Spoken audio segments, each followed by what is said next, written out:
Hi there, how are you doing? So I was thinking a lot last night about my Atari and, getting really excited and chuffed that I had one that was basically working and in such good condition. I got to thinking about games and stuff like that, and I got to thinking about playing thing. Unfortunately, no tape deck or anything like that. If you're a Steve Benway fan, you'll know from looking at his videos that obviously you can only use Atari tape decks and Atari bits and pieces, to play the games and stuff like that. So I'm either going to have to hold out for one of those, but I've got something else in mind anyway. But I'm either going to have to hold out for the tape deck if I want to play some games or whatever. I even took the liberty of getting some games. Check it out. Just on the off chance that I might be able to,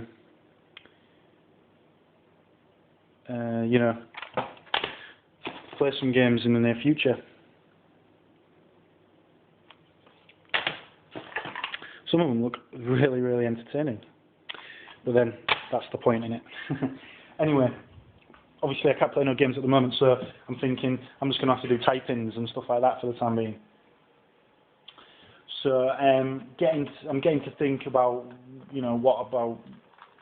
what can I do, to sort of play some games, get into it and stuff like that. I'm thinking, well, the only option really is an emulator of some description. Well, emulators have been done to death, and obviously you can easily get emulators off the PC within seconds, and stuff like that. I wanted to do something similar, but not quite. So in my mind I'm thinking, well, I want to play on my telly, right? I want to play on my TV. So what's the best way of doing that? So I'm looking at what I've got existing in terms of machines, and I'm thinking, well, I want to have a proper keyboard, and I want to feel like I'm playing an Atari, right? So what machine, what machine's going to give me that ability? So, well, there's only one that I can think of there's only one that I've got that sort of matches that criteria. And I don't know if you can hear that noise, but that's Missile Command.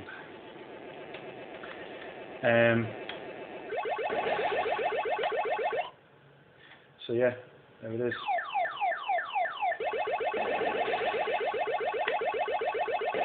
There it is in all its glory.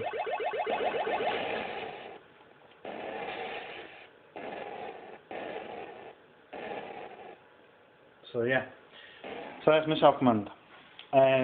You're thinking, well, he's playing Atari games. What's he playing them on? Well, I'm playing them on this, my Sega Dreamcast, and I've got a keyboard. So if I press F1, it takes me to the emulator options, and I can emulate discs, I can emulate cassettes, and I can pretty much do everything that you would want an Atari machine to do within reason. So I'm just having a look and seeing what we've got in terms of games. I don't actually know that many games, to be honest with you. I only know like the classic Atari franchises.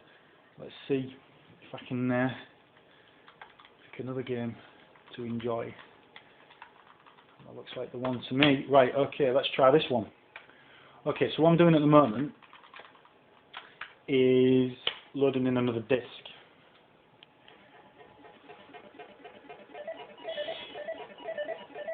As you can see, it's a pretty accurate emulator, and the process of going through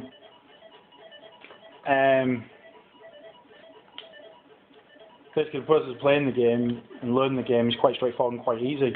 Doing it one-handed. Most of the major functionality of the Atari is sort of emulated with the joypad and with the keyboard. So you can enjoy, all your favourite games and all your favourite franchises quite easily and quite straightforwardly.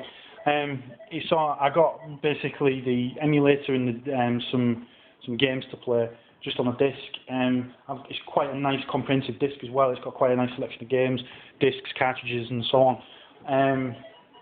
yes, it's not the real thing, but I figured, you know, it'll give me something to do, and it works on the TV. So it's giving me, as near as damn it, a nice feel, a nice Atari feel, because obviously I've got the keyboard there, and so on and so on and so on.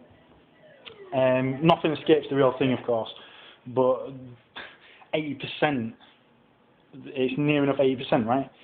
The only downside to this is that you, if you want to save certain things, you either have to create new disk images, which is a bit difficult because you're having to write, and the only thing you can write to is the VMU.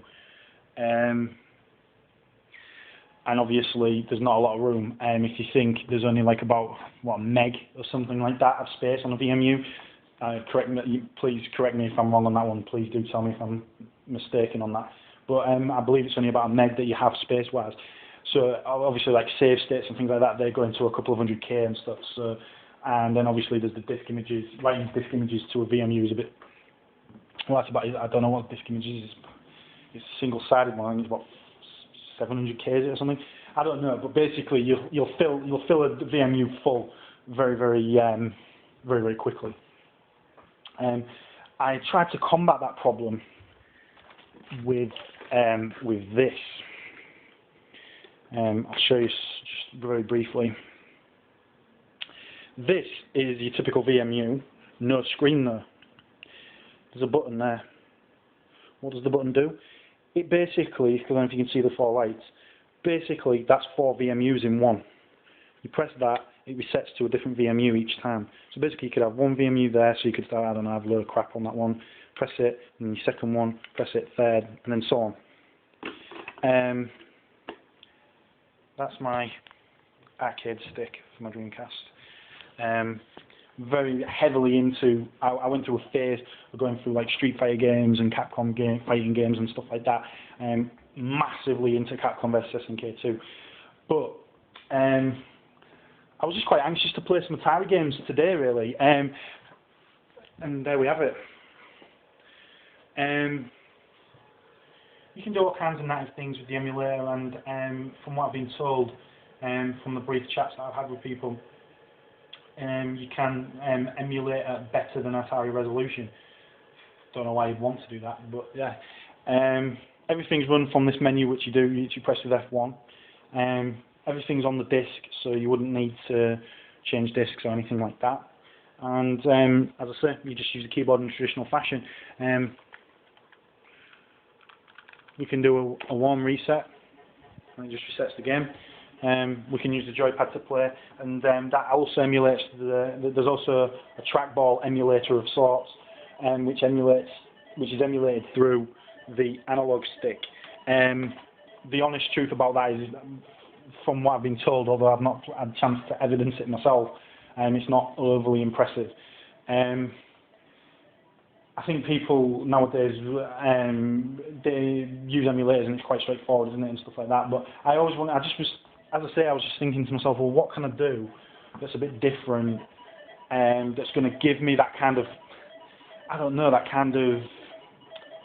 feel, right? That Atari feel, that kind of feel that you're using the keyboard, that feel that you on your TV kind of thing. I can't explain it. I'm sure you know what I mean. To me, emulation is very, very easy. It's kind of almost like a cop-out in a way. It's like I can just go onto the computer and boom, I've got myself X emulator or Y computer or Y or Z system or whatever. Sometimes very useful. For example, I've been after an FM Towns computer, FM Towns Marty, for the best part of about 8 years. Been extremely unsuccessful, as you can imagine. So I'm having to use UNZ or UNZ to emulate, and the resolution is random and a bit poor, and it's really not a patch on the real thing. However, at the moment, it's the only way that I can enjoy FM Towns games. But yeah, basically back to the Atari that I've got, well, the Atari emulator I've got. The ultimate plan is to enjoy these games, obviously on my days off and things like that. I do have a plan for the Atari 65 XE. I'm thinking, if I can't find what I was looking for, this SIO to SD interface, I'm thinking that the next thing to try is obviously getting a tape deck. I doubt most people would want to separate their tape decks from their computers, but maybe that might be the next option. But in terms of where I am with it at the moment, I'm just enjoying the fact that I've got Atari, you know, I'm in Atari overload at the moment. But I mean, let's have a look. There may be another disc. Let's have a look. Another game. One of my all-time favourites, Atari franchises. One of my all-time favourite games ever. I can say that quite easily because I always seem to come back to it at least once. Is a game called Crystal Castles. I absolutely love the game. I love Bentley Bear. I love the whole premise of it. I love everything about it, and I especially love the Escher-influenced levels.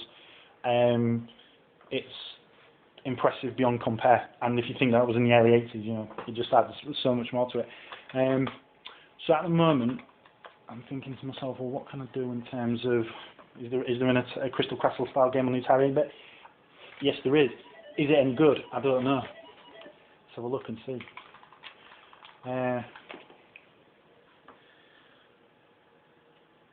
Okay, so here's Crystal Castles running on the Atari 8-bit. This is from the disc image. I'm thinking, is this going to be any good? Here we go. Oops, I got killed.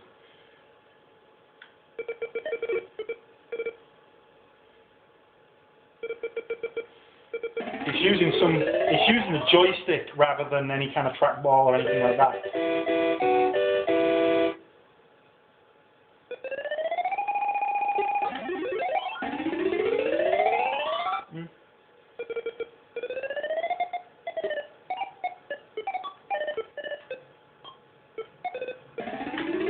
It's not bad. It's not bad. It's quite impressive. And that's running in the Atari 8-bit. I've absolutely yearned for Crystal Castles. I know that the Atari ST version is exceptionally accurate and especially fun with the mouse. One of the reasons why I wanted to have a working ST. However, you know, that's something I may come back to. I quite like the look of this Atari 8-bit. It's got that kind of, the Atari 8-bit version's got a kind of nice little character to it. It's kind of got a bit of character to it, as you can see. The enemy logic is a bit strange. I'm stood still and the enemies aren't moving, so that's a bit bizarre. But yeah, so basically in summary, I just wanted to basically try and do something. I was going to come up with some elaborate video involving me playing Atari, going, look at me, Mom, I can't, you know, and all this kind of thing. I'm not very good at keeping, I'm an absolutely crap liar, basically. And you would have sussed me out, I would presume, very, very quickly. So I figured, why not just show you what I've got, you know, what I'm going to be doing over the next few days. At the moment, work's very busy, so I'm only getting like 2 days off at a time. Working nights, I'm 5 nights on and 2 days off. So I'm not getting a lot of free time. So what time I am getting, I'm trying to utilise it as best as I can. So I'm trying to come up with all these harebrained schemes to play these games. So yeah, so basically, if you want some fun with 8-bit machines, have a go on the Dreamcast. I know that there's a Commodore 64 emulator as well, which is equally good, which a lot of people compliment on as well. So yeah, I'm kind of thinking about wanting to play some games here, and my mind's kind of wandering about the idea of playing Crystal Castles. So I'll probably end the video here for now. If I think of anything interesting that you might be of note, then I'll let you know. But this stuff's kind of readily available. It's kind of straightforward to get, and I'm not going to go into how and where and all the rest of it.